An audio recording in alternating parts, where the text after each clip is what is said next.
Être KO debout, cela n'est pas qu'une expression. 90% des commotions cérébrales se produisent en perte de connaissance. Pourtant, pour les sportifs, les conséquences peuvent être dramatiques. Edouard Coetzee, pilier gauche emblématique du Biarritz olympique, en est la preuve. La saison dernière, après des commotions cérébrales à répétition, dont 4 en l'espace de quelques semaines, le joueur a été contraint de mettre un terme à sa carrière. Sa vie en dépendait. Après les quatrième et les dernières, je suis rentré chez moi, j'étais vraiment très malade, je n'arrivais pas de sortir de lit, de passer le temps avec les enfants parce que le bruit et la lumière fait très très mal. J'avais une espèce de migraine pendant moins d'un mois. Et bon, même au bout d'un mois, je n'arrivais pas à sortir tout seul parce que je n'avais pas de confiance à traverser une rue, je n'arrivais pas à juger la distance entre les voitures.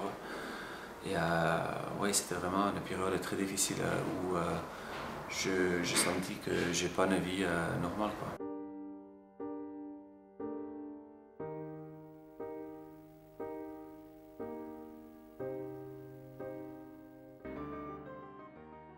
Une fois, je suis sorti avec ma femme, on est descendu aux plages à Biarritz pour prendre un café. Et moi, j'ai essayé d'attraper une mouche qui est sur la table. Ma femme me demandait qu'est-ce que tu fais. Et en fait, c'était une trouble sur la vision qui était assez large que moi j'ai vu voir comme une mouche, quoi. Et il avait plein de choses comme ça qui m'avaient montré que bon, il a un problème, quoi. Bon, au bout de trois mois, je descendais à l'école avec les enfants, je l'avais mis dans leur classe, dans la petite section, la moyenne section de maternelle. Et en sortant de l'école, je n'arrivais pas à juger la distance entre le portail et moi, et j'ai pris le portail à le faire contre la tête. Et j'ai ouvert la tête et j'ai tombé au sol dans le cours de l'école, qui était un peu, je pense, on était tous un peu choqués, moi et les enfants. Donc oui, c'était quelque chose qui est marrant maintenant, mais à l'époque, ça m'a fait très peur parce que bon, je vois que même des choses de quotidien, je n'arrivais pas à le faire. Pendant 3 semaines, je n'arrivais pas à parler français. Par exemple, si le portable sonne et je vois que c'est un numéro de quelqu'un qui parle français, je ne réponds pas parce que bon, j'ai pas de confiance de parler français, même avec ma femme. Chez nous, on parlait anglais et mon première langue, c'est afrikaans. Des fois, même sans penser, j'ai parlé afrikaans avec elle et je pense pour elle, c'était un peu bizarre et ça fait peur aussi. Je suis rentré en Afrique du Sud pour voir un peu la famille parce qu'ils étaient tous inquiétés par rapport à mon état de santé. Donc je suis entré dans la mer avec mon beau-frère et j'ai pris une petite vague contre la tête et j'étais sonné dans la mer. Parce que bon, comme on n'a plus de résistance contre le choc, même une vague devient dangereuse, quoi. Oui, bon, pendant toute cette période, j'étais suivi par les médecins de club, pendant plusieurs médecins de Biarritz Olympique. Ils ont décidé que bon, à un moment donné, ça ne va pas du tout. Donc, je suis allé à Paris pour voir Dr Lionka, professeur Lionka, qui était un neurologue réputé au Salpêtrie. Donc, il m'avait arrêté de suite pour une période de 3 mois, à revoir dans 3 mois. Donc, ça, c'était la première.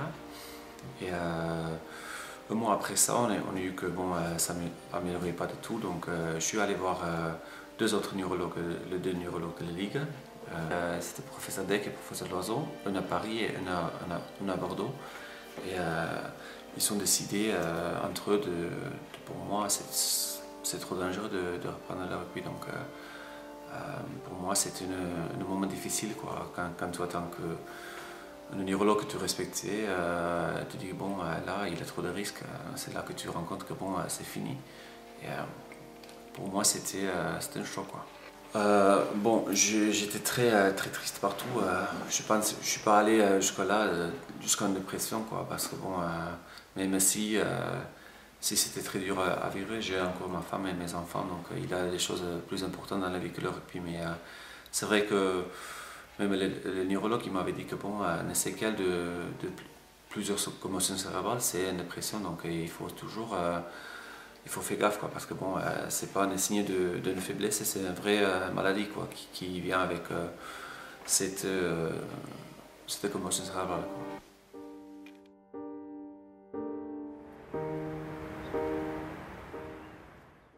Aujourd'hui, on est à 1 an presque de le dernier accident, donc ça va beaucoup mieux.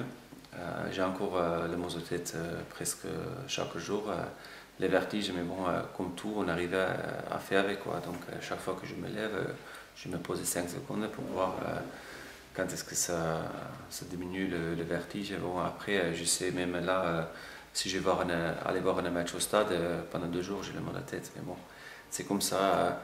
Il y a beaucoup de choses qui ont complètement disparu, donc j'ai que ces 2 séquelles qui me gênent encore. Mais bon, au avis de neurologue, ça va aussi, avec le temps, ça va disparaître aussi.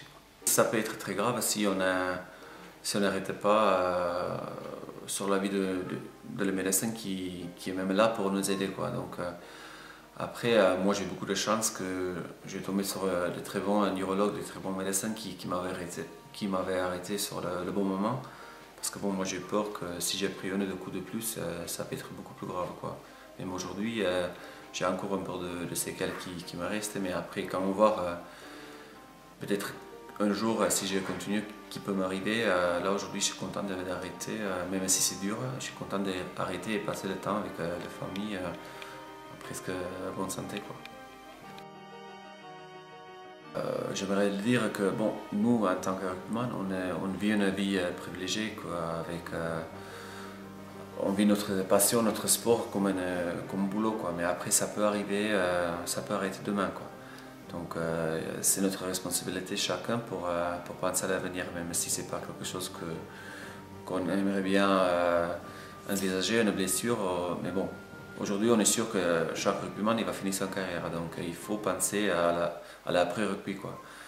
Moi, je crois beaucoup dans l'agence 15. Je pense que c'est une structure très importante pour le futur d'un rugbyman qui arrive même à 25-30 ans, parce que bon, comme dans mon cas, on ne sait pas exactement quand est-ce qu'on va finir notre carrière, quoi. Donc après, en tant que rugbyman, on a beaucoup de temps disponible, donc on peut déjà très tôt commencer à penser à notre avenir après le rugby. Et une structure exactement comme l'agence 15 qui donne beaucoup de possibilités pour n'importe quel rugbyman dans n'importe quel secteur pour trouver son reconversion et pour être un peu plus tranquille après le rugby, quoi, parce que tu as déjà commencé à penser à l'avenir après la fin de ton carrière, quoi.